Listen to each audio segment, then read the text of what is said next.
I was just making some coconut date balls, and I figured that I would show you guys the recipe. So it's pretty simple to make. Here's what you do. Here I have all of my dates in my food processor, and basically just want to pit them all, put them in here. I use these Medjool dates. They're from 7hotdates.com, and they're a wet pack, and they're super gooey and yummy and amazing. So you want to put them in your food processor, as many as you want. I'm actually making 2 batches because I'm going to make some chocolate coconut date rolls, and then I'm going to make just some normal coconut date rolls. And then here I have some reduced fat organic coconut, dried shredded coconut. So I always get the reduced fat stuff because it has 40% less fat than the other coconut that isn't reduced fat, and it seems like the other stuff is just a lot more oily, and I don't really like it. This stuff's more dried out, but it's still raw. It's they just somehow dehydrate the oil out of it, kind of like they do that PB2 stuff. So you want to take this, and then we're just gonna dump some of this dried coconut into our food processor. So kind of just put, you know, 1/4 of a cup in, and then we'll process it and see if it's still like really wet. You kind of want it on the drier side because then they're easier to form. So we'll process this really quick. And then you're probably gonna have to stop it a couple times and just push it all around. So we'll just put a little bit more in, and then kind of just like push it down so that it processes it more.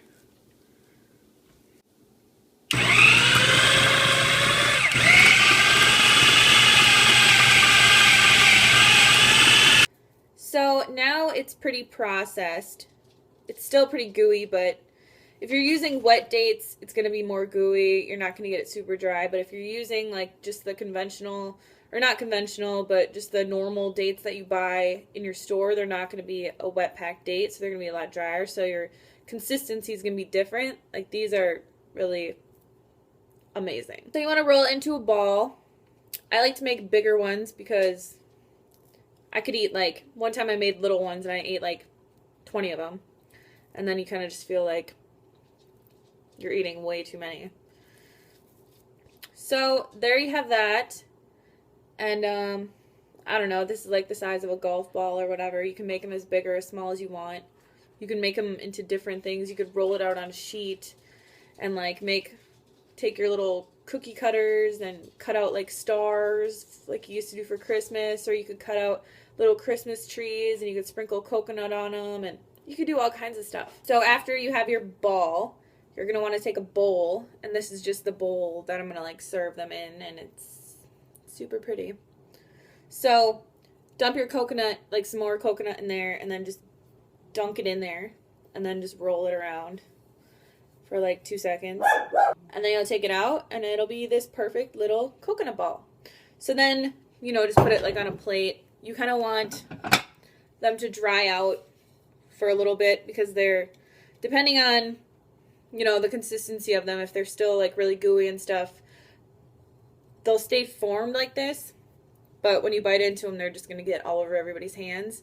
And when you buy these in the store, they're drier. So you can let them dry out. If you don't want them to dry out, then just put them in like a glass container that has a lid, whatever.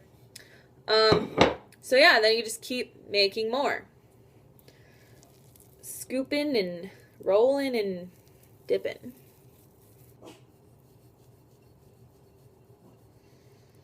Okay, so here we have our beautiful coconut date rolls. So now we're going to make the chocolate ones. And pay attention because this can get really, really tricky. So you have your coconut date mixture, whatever. All you do is you take a teaspoon or whatever, like a little, I just use a spoon because I keep it in here for my smoothies, but it's just raw vegan carrot powder. And you just put this, hold on, into here and just kind of like sprinkle it around. Sprinkle, sprinkle. Voila! And then you blend it up, and then you have chocolate ones. So then you do the whole thing over again.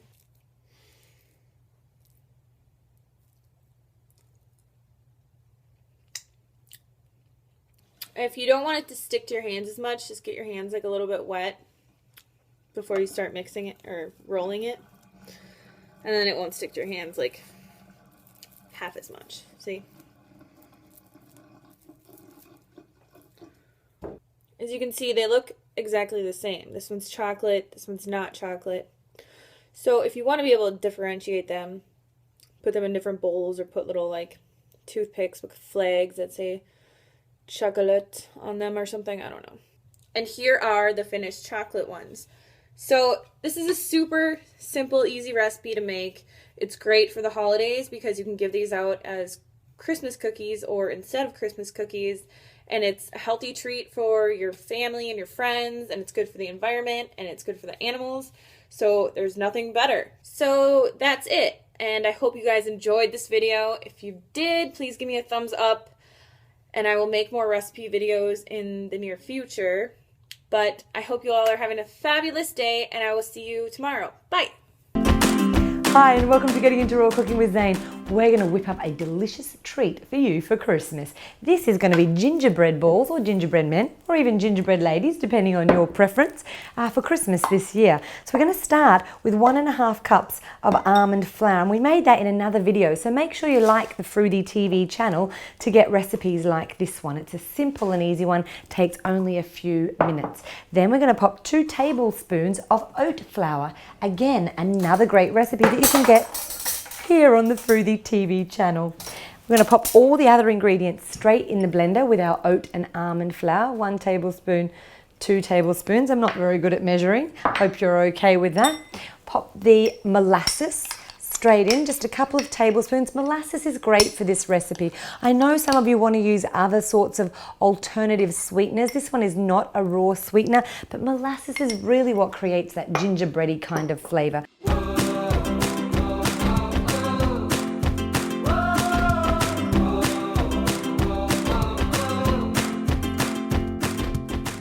Once you've blended to the desired consistency, which is kind of really thick and doughy and sticky, and you'll see it comes out in a nice big blob on the end of your tamper, then all you need to do is pull it out of the blender jug and roll it into balls, or pop it in the freezer for about 45 minutes and roll it flat between 2 sheets of parchment or baking paper. And that way you'll be able to get a nice flat surface so you can use your gingerbread cutters to make a shape. What we're going to do though is make it into balls, so we'll be back soon.